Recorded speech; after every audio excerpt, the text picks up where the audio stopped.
Melissa. I'm sorry about my appearance. I do not feel good at all today. It's really hot. It's like 40 degrees Celsius outside, and I have the beginnings of a migraine. So Matt's working today, and I don't want to have to worry about dinner later on.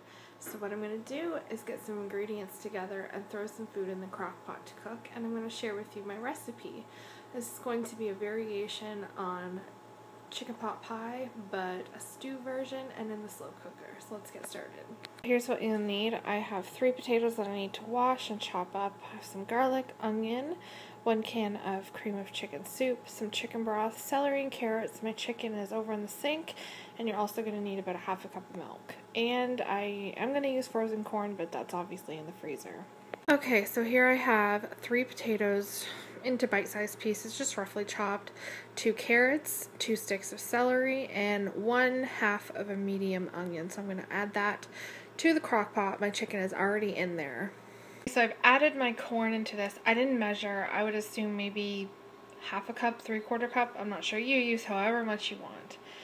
So I'm now going to add my cream of chicken soup.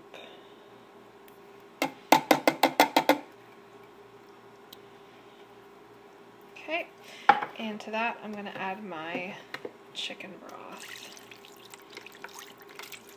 And I'm not measuring, but it's about a half a cup or so. I'm just going to stir it around until I get to see the texture, consistency that I'm looking for.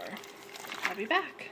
Alright guys, I got the consistency that I was looking for, so I decided to actually forego using the milk and just use all the chicken broth that I had, which was about a cup to a cup and a half. I didn't really measure. You just go based on like the consistency of the broth, I guess you could call it, that you like, and I like this kind. It's kind of runny, but kind of not. It'll thicken up eventually. So I added a heaping teaspoon of minced garlic and salt and pepper to taste. You're going to want to cover this and cook it on high for 5 hours, and you won't have to worry about supper. So I'll talk to you guys later. Hopefully I'm feeling better. Bye.